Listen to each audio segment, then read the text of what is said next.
What's up, everybody? How you doing? It is the Cover Band Central podcast number 214 for Tuesday, May 7th, 2024. I'm Steve Witchell in New Orleans. This is Tony B coming to you live from New Jersey. What's happening? Yes, sir. So we're trying a little different thing this week. Trying a different thing this week. We're not broadcasting live, which is what we normally do, to Facebook and to YouTube. And the reason being is that we're not getting the posts or the reach that we would normally get, that we used to get anyway, doing it live. And then they put the kibosh on groups from broadcasting from StreamYard. So you can't broadcast live to groups from StreamYard. So we decided we're just going to record it and, and then we'll distribute it as such. Yeah. So if you're seeing this or hearing this now, it's not live. This has been a recording. Right. This is a pre-recorded episode. Yes. We need to have a little tagline that says that, Steve. Like, the following episode has been pre-recorded. Yeah, I'll work on that. With your radio announcer voice and whatnot, that's why it sounds authentic. I do love doing the radio announcer voice. I know you do. That's why I'm bringing it up. My drummer, Jason, calls me. He says it often. He's like, man, you should be a DJ. And I really probably would if A, I wasn't too old to start doing that, and B, if it paid something. Well, you're never too old to do anything, Steve, so you can start at any time to be anything you want to be. I guess that's true. You could go to be a doctor at 40 years old, and 10 years later, by 50, you could be a doctor. Yeah, I guess. But now, do you have the discipline to in your 40s to want to pursue that? It's another question entirely. But well, I don't have discipline at 56 to go start a new career to pursue being a professional DJ. And there's no point in it anyway now because everybody has podcasts, which is what we're doing here. So this is the closest. You can stretch your broadcasting legs on the podcast, Steve. Yeah, to be a DJ. That's kind of a full circle thing. Doing the podcast. He goes, did I ever tell you about my DJ aspirations? Was that Steve the Crazy Witch? Steve the Crazy Witch, yes. Yes, you touched upon it, but as a sideshow to Jeff. No, to okay. So it was. I thought Steve the Crazy Witch was something to do with Jeff's events, or was that something completely different? No, it was a different person's events. It was. I'll recap. I mean, I told you this a long time ago. This is probably episode for the audience. 85, maybe, Steve. We're going way back, For the audience, for the audience, and for anyone else that's interested out there. But my drummer Jason says, because I get on the mic often at the gig, I don't like dead air. I abhor dead air on stage, even if there's only 4 people in the room, which happens. Yep. I still don't like it. We end a song, and if we're just talking to each other on stage, I don't like that. So, and I started doing this years and years ago for that reason. Basically, if nobody was talking on the mic, I would get on the mic, and I instantly become MC kind of guy, and I like. So I'll give you a for instance. Become MC Steve. Come on down. Like MC sort of voice, and I'll give you a for instance. I play Bourbon Bandstand on Bourbon Street. So what I'll do, if there's dead air, I'll just get on the mic. Hey, welcome everybody to Bourbon Bandstand. Thanks for coming in. We're Cornerstone. We are your musical entertainment for the afternoon. If you have a song request, let us know. If you have a song request, let us know. Come on up to the stage. There's a bucket right here. You can throw some money in there and tell us what you want to hear. Or you can scan the QR code that's hanging up around the stage, around the room, and it's on your tables and stuff. And that has our entire song list on there. You can go through it on your phone like a live jukebox. You can pick a song. You tip the band that way too. You can also buy the band. But are you saying like a live jukebox? You can download the QR code. I say exactly as I'm saying right now. You don't do it in like your radio Steve. Well, it is more of a radio voice that I'm doing now. I'm doing exactly as I say now, and with no breaks there. And I say, and you can buy the band a round of drinks if you like. Stacy's behind the bar. She's working hard to keep you guys liquefied. Make sure you get to the bar. Take care of Stacy, and she knows what we like, and we do like to drink. So buy the band a round of shots. And it works really seriously. It works 9 times out of 10 when I say it that way, especially when I say buy the band a round of shots, because you're giving somebody a directive, you know, like as opposed to saying, "Oh, can you guys buy us a shot?" You know, that's wimpy and weak. And so you say, "Go to the bar, buy the band a round of shots," Well, and not only that's that, go to the bar, see Stacy. She knows what we like, Stacy. She and does she what we will like. direct you to exactly what you should be purchasing. Yes, because a lot of times people will come up and say, "Hey, man, you guys want shots? What do you like?" And so we always make sure the bartender knows what we want. But anyway, I digress. That's a very well rehearsed little speech to have And ready to it's go. not, yeah, it's not rehearsed at all. It just kind of You know comes what I out mean? of But me. yeah, Yeah, yeah. But you have like a topic. You have a list of things that you want to hit, right? You want to let them know where you are, where they are, the name of the club, who we are, name of the right? band, right? Who you are, how they can assist in tipping you, and How can they can interact with us? Yeah, the fun interact little with you things they can guys, do. Yeah, right? And then don't forget to take care of your bartenders.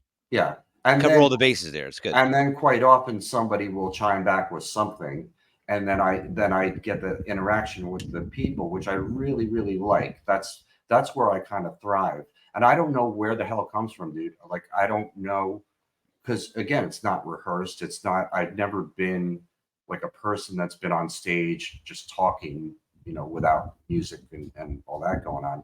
But it really comes out of me naturally in the moment, always. If somebody says, I'm from Michigan, I'll be like, "Oh man, how about that Tigers game last night?" Or there's always something Yeah. that somebody says where something instantly comes to me to talk to them about. And often too, for some reason, New Orleans people come from New Jersey and New York, so immediately, they're from New York. Where are you from in New York? And a lot of times people will think like, this guy doesn't know New York. We're in New Orleans. He doesn't know what he's talking about. But I'm from New Jersey, so of course I do. And they'll be like, Valley Stream, New York. And you're like, Bob's Burgers. Yeah, yeah, yeah.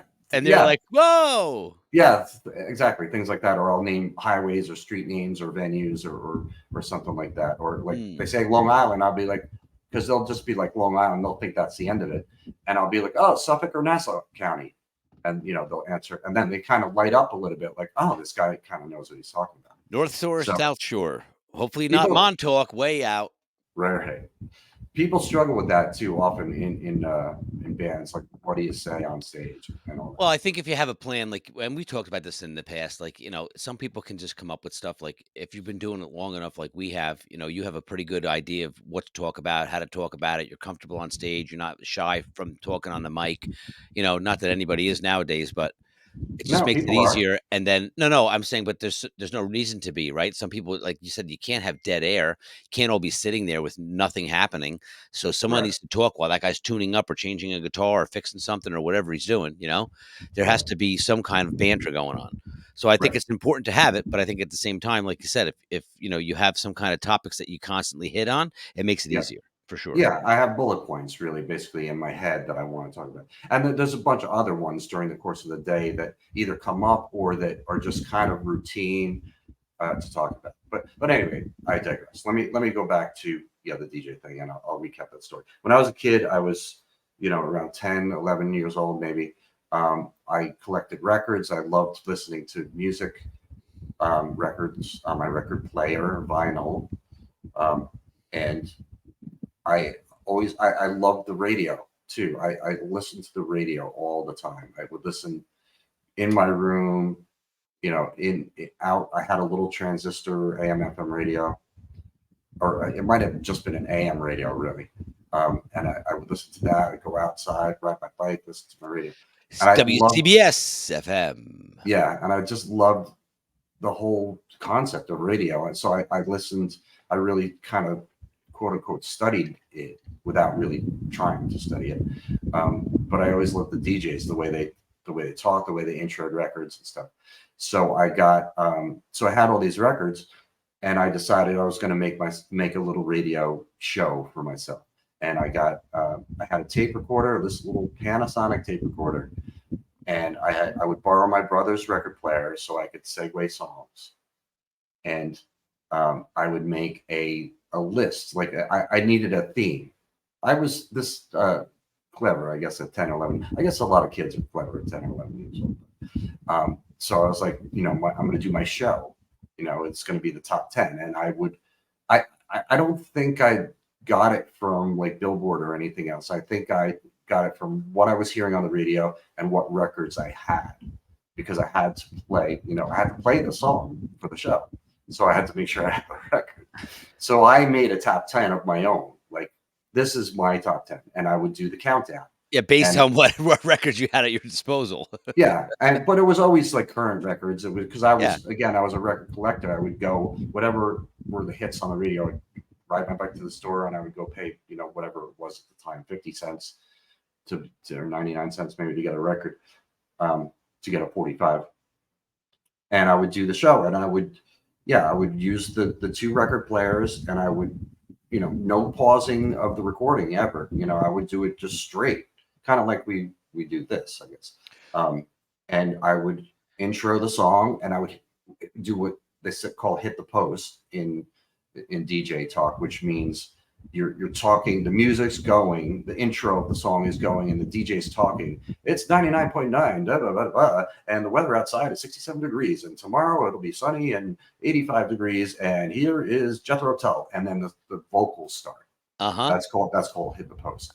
So I would do that, and I didn't, again, 10, 11 years old, I didn't know that. I didn't know it was called hit the post. I just heard DJs doing it all the time. So I was like, all right, I got to do that on my show. So I would do that. And then, yeah, and I was Steve the Crazed Witch was my DJ name. Steve Witch. Yeah. What do you put between Witch and Steve and Witch? Steve the Crazed Witch. I like it. It's dumb. It's like it's a 10-year-old kid. It's a 10-year-old kid. Steve the Crazed Witch here. How you doing? Steve the Crazed Witch. Just like the craze is not a person. The craze is it's a movement. It's a movement. It's a craze. It's Steve the Crazed Witch. But I couldn't be Steve the Crazy Witch. No, not the Crazy Witch. And people think that you're into witchcraft and stuff, but you are Steve the Crazed Witch. So they'd be like, that's that witch guy who's starting a new craze. It could, neighborhood. Yeah, or it could be crazed. That 10-year-old devil worshiper kid over there. They're all like this. Stay back off, kid. Or it you could and be your devil music. Crazed, CRAZED could be crazed. Yes, the crazed. Yes, but that's hard to kind of. It doesn't really flow. So Steve the Crazed Witch kind of flow. And I would, the craze, because it's not a crazed. It's a craze. So you were correct. Even at 10 years old, you had the proper grammar, Steve. So it's good. I guess I was a smart kid. Steve, grammatically correct, the witch. But I would do it. My dad had a typewriter down in the den that he barely ever used. So I would go down and I would type out the top 10 list on the typewriter. I would I would and I would post it, like somewhere. I don't think I posted on the refrigerator or anything, but I posted on your bedroom door in your room, yeah. In my room, yeah. Where I had like posters of everything, but I posted. That's the greatest thing about being a kid, man. You could do anything, you could be anything, anytime. Like no fear about any recourse of anything, and just I'm gonna be Steve the Crazed Witch, Right. And that's it. And there you're out, and now you have the outfit on, and you got top 10 list, and you got posters in your room of Steve the Crazed Witch top 10 countdown, and and just thinking it was no means of recording, like there was no broadcasting, there was no video, there was no there was no iPhone, so all these moments lost forever, except for maybe a Polaroid photo. I wish I had album, them, because I recorded them on cassette, and I wish I kept those, or maybe no, there's no way I still have them. I have like a box of cassettes still, I think. We used to have comedy skits that we would do on cassette, and same thing. And me and my buddy would do like skits. You know what I mean? Yeah. We did whatever happened to all those tapes, man? Like you said, man. Yeah, man. I wish I had just one Steve the Crazed Witch top 10 countdown from 1980 or 19. Yeah, it was. I saw it was probably more like 12 or 13, because it was like 79, 80. I think is when I did it. 80 was the year for me where I really started getting into music hardcore. I didn't start playing until 2 years later, and 80 was a great year for music. I was gonna say, do you remember any of your top 10? Yeah, any standouts? yeah. Well, because I used to listen to it was WABC in New York, 77 on AM, 77 WABC, and they would do the top five at 9 every night, and it was like a call in, vote show where people, they had a certain window of hours you could call in and vote for your top five, Hmm. and this was 1980, and um, there were two songs that were always battling it out for number one. Can you guess? Let's see. Let's stump the drum. In 1980, what 2 songs were battling it out for number 1? Let's Wow, see. that's a really good question, Steve. There you go. Stump the drummer. I will give you clues. Okay. What a Uh, whoever did that intro. huh? What a great intro. Isn't it? I will give you clues. Okay, both of them were from bands who were very popular in the day and are still very popular now, even though they may not be recording and or touring anymore. But huge rock bands. One Okay, so Kiss comes to mind. Kiss is a good guess, but not no, it wasn't Okay, but 80. For Kiss in 1980 was like that was more of a downtime for them because they had the disco thing. I was made for loving you in like 79, I think. yeah, And 77, 78 was like their heyday. yeah, and then they kind of went through like a transition where they had Eric Carr join the band, Yep, yep. um, and then it wasn't until they took the makeup off thing and had Unmasked. Vinnie Vincent, Yes. and they did Look It Up, and that's when they kind of came back to life. But no, it was not Kiss, but that's a good guess. But yeah, two. All right, let's see. I'll give you the one because one of them is it's hard to not make it a dead giveaway. One band was gosh, how do I say this? Steve. Okay, one of the songs was from an album that was also a movie, and it's a rock band. So be The Who with Tommy. No, Tommy was early 70s. This was Still, an album that just came out. Eddie and the Cruisers? What? John Cafferty, Beaver Brown Band? No, That was a movie. that was later. That was Yeah, a couple years, but 80s. still, you're going back like 40 something years, Steve. We try to, 45 years almost. Okay, I'll give you another huge clue. This band's 1973 album holds the record for the longest on the Billboard Top 200 album charts by far. But it's not that album. This is a 1979 album. I want to say this album came out. And Van Halen? the popular song from it. Hmm. There were several songs from it that became singles, but this one was the biggest one. Boston? No, that's a pretty good guess, but not Boston, not Van Halen. Van No, Halen did not have a 1973 album. how about Sabbath? Not Sabbath. No. Think like pop charts. Yeah. Rock band on the pop charts. Trying to think like early MTV era, just prior to that. No, MTV didn't start till 1981, I think, or 82. Yeah, 81. Yeah, I think it's 81. 80 or 81. 81, I think, is MTV. Yeah, So it this wasn't is 82 because it was definitely already around by the time high school right. days rolled up. Yeah, this is pre MTV. Not a band that you would see music videos for. Really. I mean, there probably are some, but Don't know, so Steve. that's not good enough. A No. movie from a movie No. that was partly animated, if not entirely animated. No, not ringing any bells, dude. Sorry. This band's 1973 album holds the record for the. You don't know what album that is that holds Nope. the record for the longest on the Billboard charts. Nope. Anybody out there in the audience? No. Do not. Yeah. Bobby, Bobby? No, but even Bobby doesn't know. We don't know. Well, I'm going to have to do this. I'm sorry, but You've been stumped. Stumped. the band is Pink Floyd. Excellent. The album was The Wall, and the song was Another Brick in the Wall Part 2.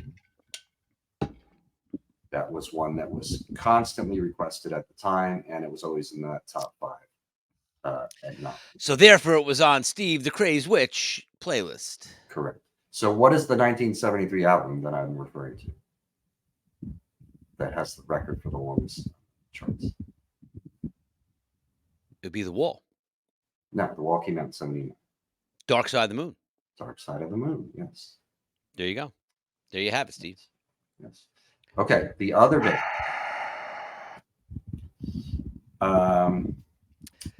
Their Second band of the duo. Okay, this is hard to not give it entirely away, but the lead singer of this band died early on in the band's career, but I believe did sing on this song. But the band endured. AC/DC. Yeah, but that's an excellent guess because Back in Black came out in 1980. Zeppelin. Robert Plant died? No. You said a key member. There's John Bonham. No, I said the lead singer. Oh, sorry about that.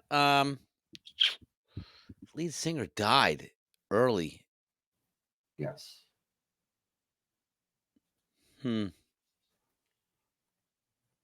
Leonard Skinner? That is correct. Ding, ding, ding. Not So stumped. And what's the song? Sweet Home Alabama? No. Give Me 3 Steps? No. That Smell? No. Don't know. Seriously? Seriously. What song is it you want to hear?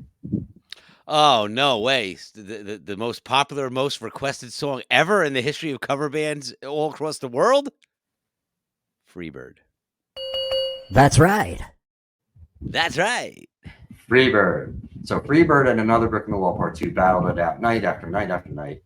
And Wow. I heard that song, both of those songs, and they would play the live version of Freebird. So it was always what song is it you want to hear? You know, people cheer, I heard that. And they would play Freebird. So. And he's free as a bird now. How about you, Steve? Yeah. How about you? And I used to love it. But I think that's probably where the whole Freebird thing came from because of that recording. Because he says, what song is it you want to hear? And everybody yells, Freebird in the audience on that live recording. I don't remember what the live recording is from. Somebody out there can tell me. It's from Bourbon Bandstand. Yeah. But yeah, so that was a great time. And again, like I mentioned, AC/DC's Back in Black came out that year. So how many years did Steve the Crazed Witch endure for? I don't think it was years. Months, maybe? Months. I think I probably did it a half dozen times, I would say. Okay. Maybe more, maybe up to 10 times I did it. Short-lived flash in the pan, but it was viral and it was exciting. Yeah, but like you said, it's cool being a kid. You can just, there's no pressure, there's no expectations. You do whatever you want. You make your own rules. I remember we used to have concerts in the backyard and we would sing along to radio, and invite neighbors over to come watch and say, hey, we build a stage out of tires and stuff and, come sit and enjoy, watch the band. Stage out of tires, that's great. Yeah, and no instruments, just, run tape and sing along. Oh, yeah, we did that too. I told you that. Did choreographed moves and everything. Yeah. That's so weird because, we didn't know each other for one. And no. But, we're around the same age. But I did basically the same thing at the same time, too. Probably a little bit after my DJ stint. Great. We would do, because I remember it was AC/DC was the big one, Back in Black. And we would do concerts. We would charge people a quarter. And there's the documentary of a young Steve walking with his head down and saying, after the Steve the Crazed Witch, died down, young Steve needed something else to do. Ding, ding, ding, concerts. No, it just happened. It was happened from hanging out with my friends. And we were like, we would play the tape of say Back in Black, the album, and we would mime the songs, but not just the vocals. We would mime, we have tennis rackets for the guitar. and we Dejected had from his lack of enthusiasm from his friends, Steve Witchell takes a new approach to right. the neighborhood music scene. We have pots and pans for the drums, and we Tennis had like a rackets, yeah. then we had like a broomstick for the mic stand, and like I think somebody actually had a real mic, so we would just duct tape it onto the Yep, broomstick, yep. and we would charge local kids to come, and they would pay a quarter to come sit and watch us do the show, and we would rehearse and everything, dude. I mean, Yeah. we had like you said, choreography. We would do that too. We had Yeah, our dude, you gotta be prepared. You gotta, can't go on suck. You gotta it's performance. It was me, my brother, and our neighbors, this kid, Kevin Callahan, and his brother, Sean Callahan. And we would do that. And then occasionally their cousin Nikki would come visit, and Nikki would come in and join in, and he would do, Special guest, cousin yeah, Nikki. yeah. Cousin Nikki would come in and join and do the vocals.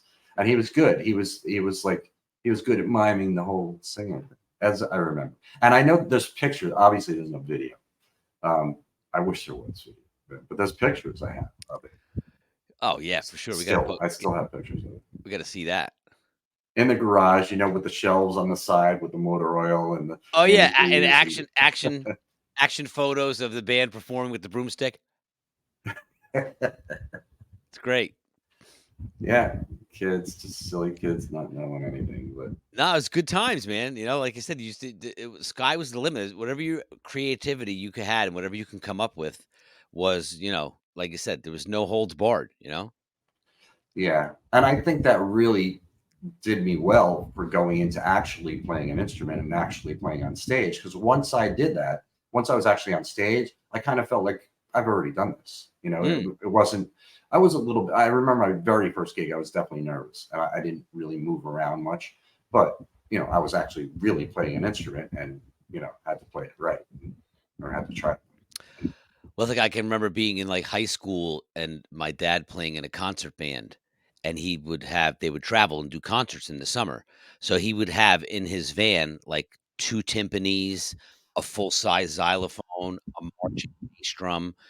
And then when he was gigging with his cover band or his wedding band, all that stuff would be in the garage, right? Because then the van would be filled up with, gig stuff, PA and drums and mixers and speakers and all kinds of stuff.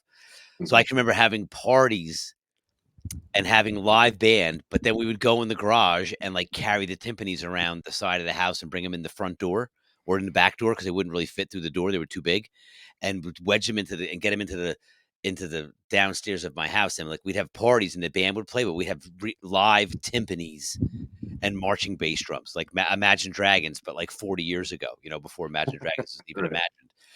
And to talk about novelty, be like, dude, we were at this party. The guy had timpanis, man. Like people come, step on the pedal, boo, boo, boo, boo, boo, boo, and change the pitch and everything. Right. And do a couple Zeppelin songs and throw in some Bonham timpani.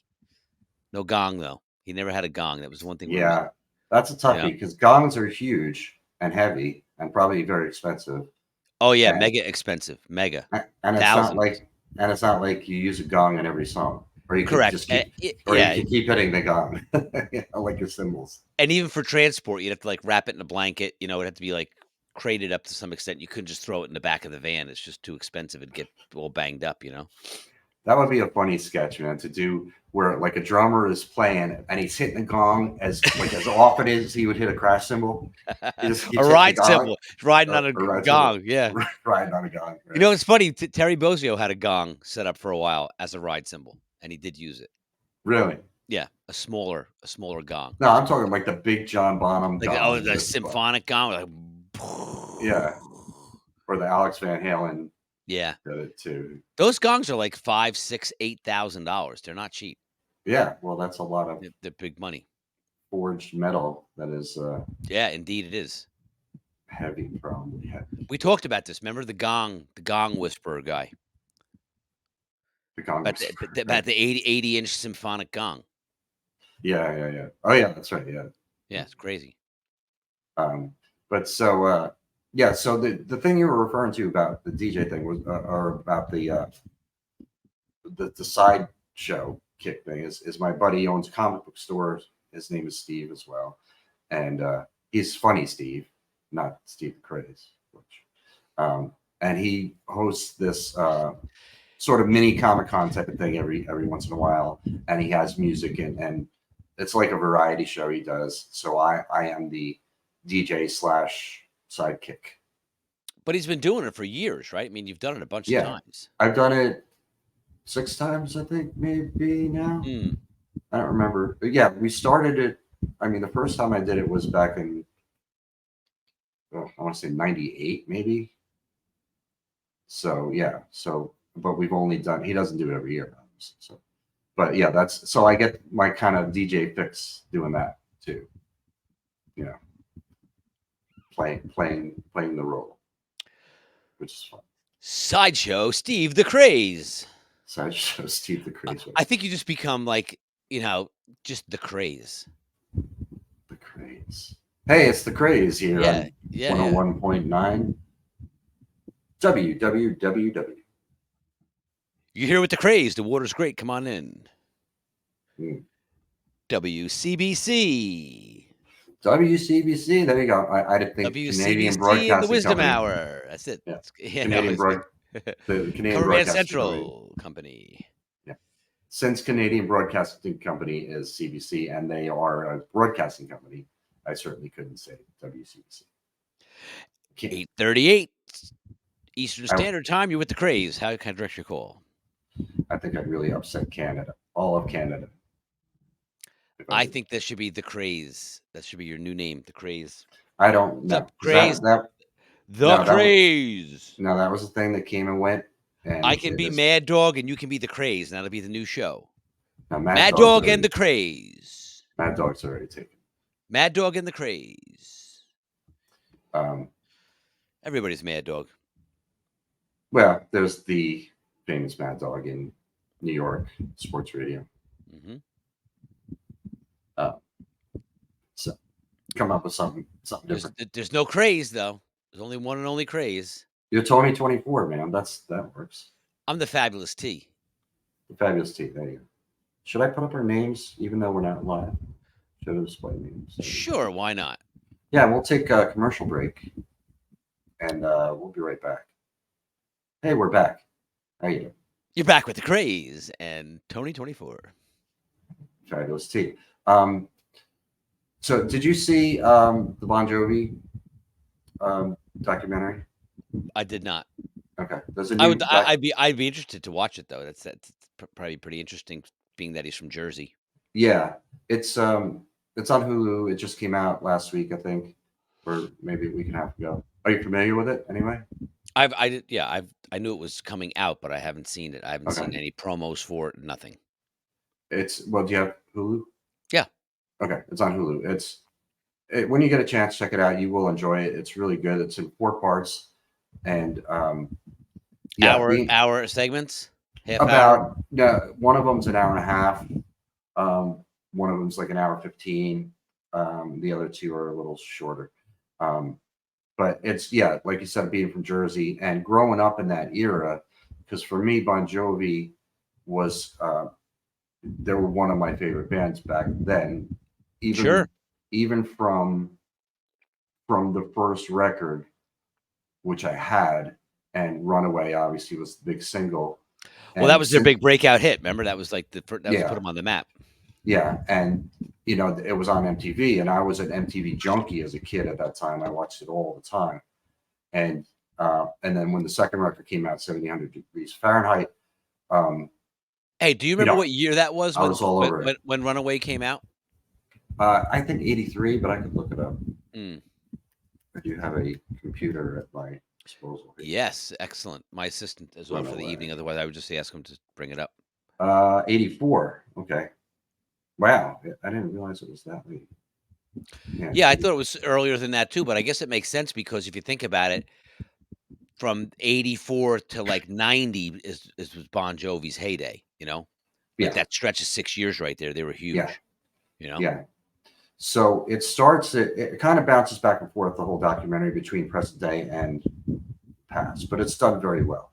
And the kind of upshot of it is, John's been having trouble with his voice.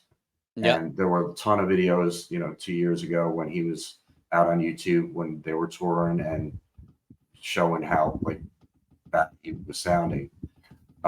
So it kind of explores that whole thing, what he went through prior to that, and all that he got, having the doctors help him out, and the exercises he did, and all the stuff that he had to endure for that, just to even do that tour.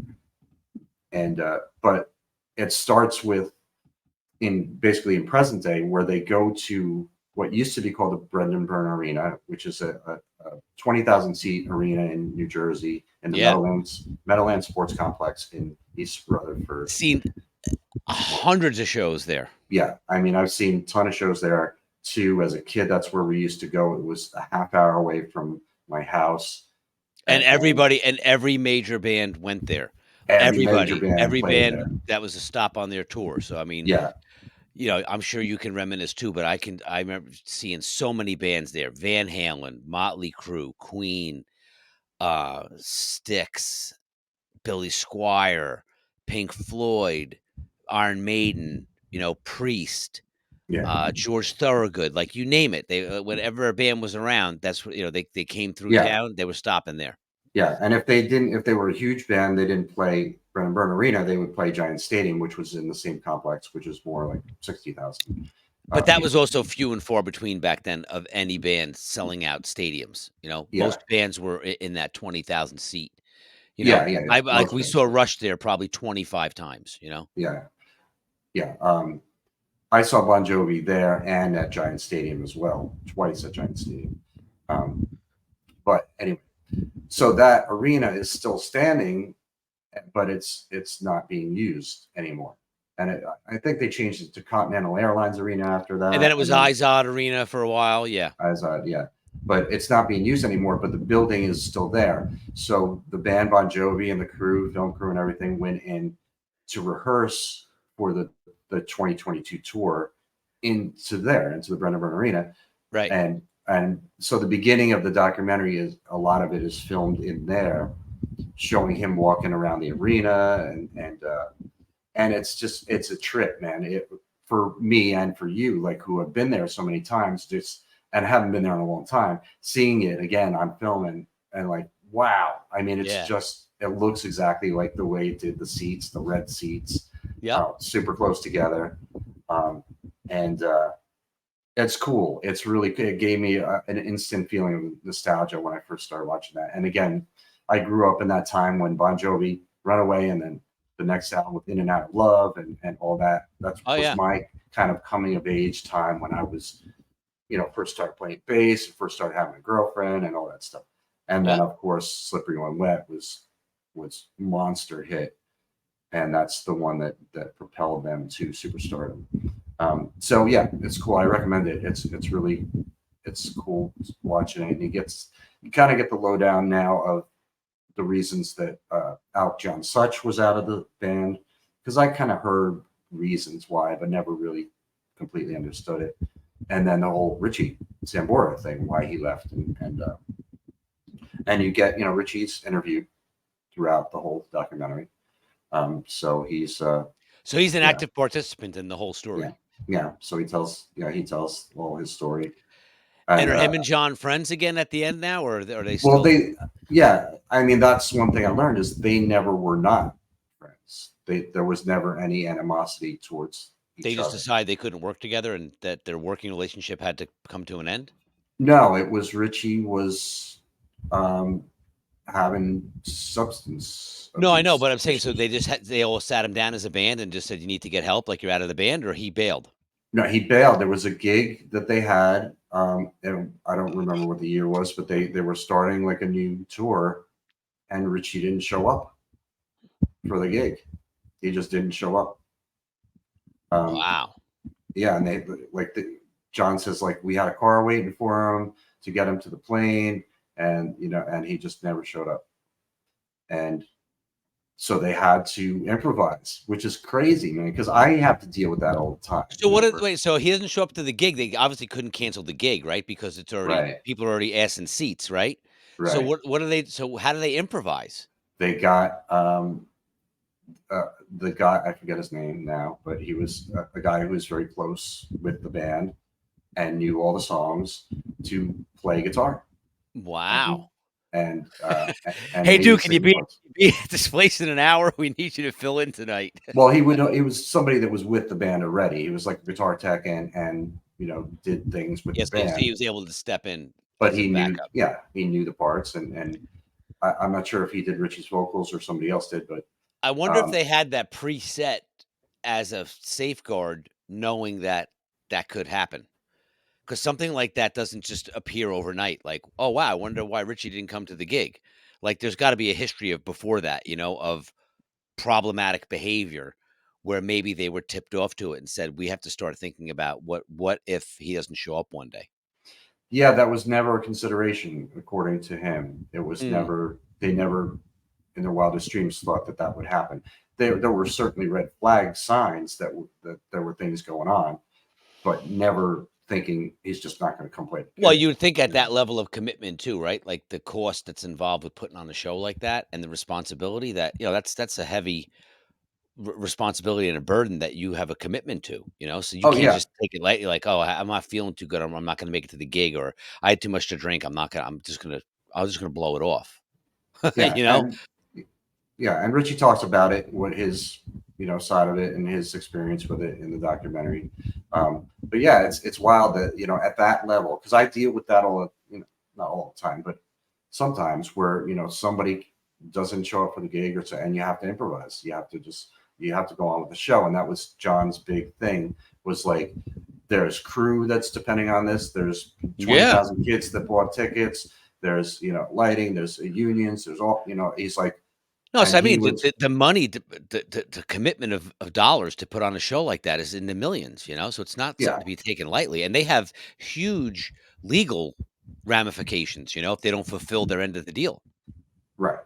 So that's what they did, and then they hired Phil X to come in and do be Richie, be the new Richie, and he's still with them today. So Wow. um, and that was like John says it too in the documentary. He says that was 14 years ago or something like that. It's for whatever the number is, and I was like, damn, that he's So right. Richie, That was so a while ago. he never got clean and came back to the band then? Never came back. No, he just Wow. decided that was it. Wow. Yeah. It's a pretty heavy thing to walk away from because he was a big part of that, like you said, between the vocals and being the other front man. And the songwriter, he Yeah, was yeah, the yeah, co-songwriter with yeah, John. They wrote a lot of songs together. yeah. Um, so yeah, that's a pretty cool part of it, and just learning that story, without any middleman, not the rumors of the story, but the actual what the Yeah, story is. right from the source. Yeah.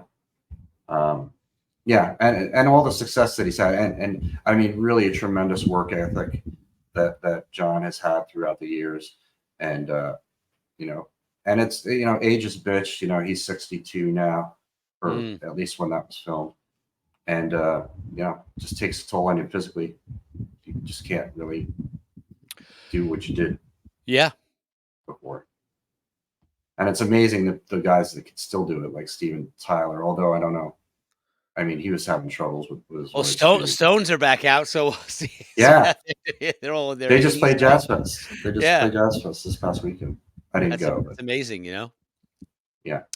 But I don't think Mick Jagger's vocals were really as demanding as like Steven Tyler, Aerosmith, No, or it's Bon almost Jovi. funny, like, back in the day too when they were talking to Neil from Rush, right, and saying, like, "But you'll be doing this till you're, like, 80 years old," and he was, like, laughing in interviews saying, like, "I definitely won't be playing Neil Peart parts at 70 years old, maybe Charlie Watts parts, like, if I was in drummer in Rolling Stones, yeah, I could play till I'm, like, 100," but he's Right, like, to play in Rush, he's like, It's starting to wane," like, even when he was still not retired yet, he was saying, like, it's becoming very physically demanding to the point where, like, I almost can't do it anymore, you know? right. Yeah, I mean, well, those parts are just ridiculous. Well, and night after night of playing at that level, right? So think about it. It's not just like I have to go and nail it tonight. I have to nail it 250 nights over the course of the next year, Yeah, and the expectation. And he just said, it's very demanding. Like I said, it's not like you're playing, an acoustic trio gig where you're just Right. playing 2 and 4, or like he said, you're not playing a Charlie Watts part. It's Yeah, very 2 and very 4. That's demanding. it. Right. I saw a part of the video of just a part of one of the songs. Maybe it was "Start Me Up" or something from just this past weekend when the Stones played, and saw the drummer, kind of like a side view of the drummer, and he was Steve Jordan. is that who it is? And he Yeah, was doing the same Charlie Watts thing with the hi hat, where yeah, he yeah, doesn't hit the hi hat when he hits the snare. yeah, I'm yeah. like, that's crazy that he's doing it too. That's Yeah, well, funny. he's being authentic, like you said, right? When you sit in with a well-established, band that, has been, are all rock and roll Hall of Famers, like it's like playing with a cover band, right? So you want to learn the parts. You don't want to put your own part to it, right? Like you got to learn, like you're a drummer in Rolling Stones. They want to hear Charlie Watts' part. They don't want to hear Steve Jordan's part. Right. They want to hear Was him. I'm sorry, but did he play like that because of a coordination issue? Like he couldn't play them both at the same time, or was that a stylistic It's choice? never no. I think it probably, if I had to guess, it probably started that he couldn't play it that way, and it just became part of how he played. Because I remember seeing that the first time I ever saw that was watching the videos, back in the day. Yeah. It might have been "Start Me Up" even. I was like, just thought it was bizarre. Like, why is he doing that? And that was my answer for myself, that it was like he can't do it. He has a coordination issue where he just Yeah. can't hit them at the same time. Um, Imagine that, a drummer with a coordination yeah, issue, right. the hundreds of That's millions of funny. dollars, career over the course of his lifetime. Yeah. It's crazy. Yes, and may he rest in peace. Yes, but like you said, he added his own flavor and style to the songs with his pocket, his groove, his feel. That's the thing we always say about drummers, right? You can't, any instrument for that matter, but even more so with drums, stylistically and just personality wise, it's very hard to duplicate someone that just has a natural, like a Steve Gadd, right? Who just has that natural groove. That's just the way he plays. It's, people can emulate that and try to duplicate it, but, or Eddie Van Halen, it's just the way he Right, plays. Like that's just their style, and it can be duplicated and imitated, but it cannot be completely duplicated because they're the innovators of that. right. No, never. It's pretty So it's wild. cool. My listen, I heard my buddy is going out in like a week and a half. He's a drummer. His name's Brent. Fantastic, amazing drummer. Um, and he's going out with Enough's Enough playing Oh drums wow. for a Yeah, few that's weeks in wow. support of Trickster, who Wow. Steve Brown, PJ Farley. I know those guys for a long time, And are they and back with the original Trickster lineup?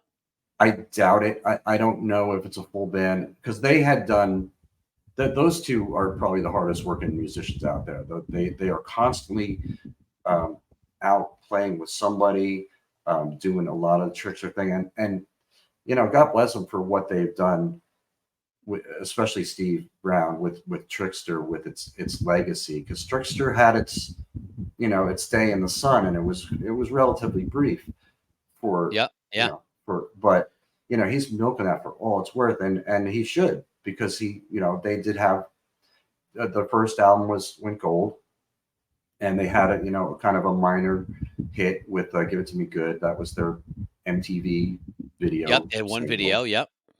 And then they did the second album, and but they toured. They toured in support of Kiss and Cheap Trick, and huge bands. So they got to hobnob with all those people, and so he's still out there. I mean, there's still a lot of those '80s uh, festivals and things like that going on. So but I'm thinking this is a full band, but I don't think it's going to be Gus on drums and Pete on vocals, because they go out a lot, Steve and PJ, as Trickster acoustic, Oh, okay. and Steve sings it, and Steve and Pete had a very similar singing voice, so it's not too far of a departure. Steve has always been a singer. So I saw that, and like, he's going out and they're opening for Trickster, like, and it just gave me kind of like a little bit of envy, like, man, I wish I could. So how did he get the gig? How did Brett get it? Brent, well, he's going out. He went out last year in support of Mike Tramp. He was playing in Mike Tramp's band, doing White Lion songs. And he's doing that again this year. And I don't know. I haven't talked to him about it, so I don't know exactly how he got it. But he knows some people in LA. He lived in LA for a while. He's done other tours. He played with the band live for a bit, and he played with Fiona Apple for a bit. So he's, he has some connections there, and he's, Cool. He's just really good. He's a really pro player. But I found myself like a little envious, like, oh man, I'd love to be going out on tour, even if it's with Trickster, opening for Trickster. Hey, you're still playing some great rooms, I'm sure, Yeah. I didn't recognize any of the rooms on the list there, and it's only about 10 or 12 places they're playing. So yeah, but still, dozen gigs, there'll be decent rooms, Yeah. That's cool though. Like you said, resurgence coming back, But I'll definitely keep my eye out for that Bon Jovi documentary. That sounds like something that'd be pretty interesting. Yeah, it's cool. Thank You, Good Night. It's on Hulu. I get no credits or anything for telling everybody about this. I just enjoyed it. No good. endorsements, no paid endorsements for that. No just paid a little bit of free insight. Free advertising for Hulu, ABC company. All right. Well, we almost hit an hour here. Excellent. Yeah. See, this is kind of more relaxed, isn't it? This is a pre-recorded version of your favorite podcast. Isn't this a little better because we don't have to monitor an audience right now, and it's different flavor, change of pace. It's all good. I like it. But it's going back to our roots. Back to the roots. I like that. 200 episodes in, we go back to the roots. That's 214. To be specific. 214, baby. But I will, say coverbandcentral.com. Go there, and that is the hub for all things Cover Band Central. You can find the rest of our podcasts there, or on your favorite podcast platform. Get Them to the Show is my ebook, which is flying off of the virtual shelves. And it gets them to the show, Steve. GetThemToTheShow.com. I got some cool shit coming up this summer for cool partnerships with some companies that I'll talk about later. Yeah, summertime fun. But until then, thank you guys for listening, and we'll see you next time.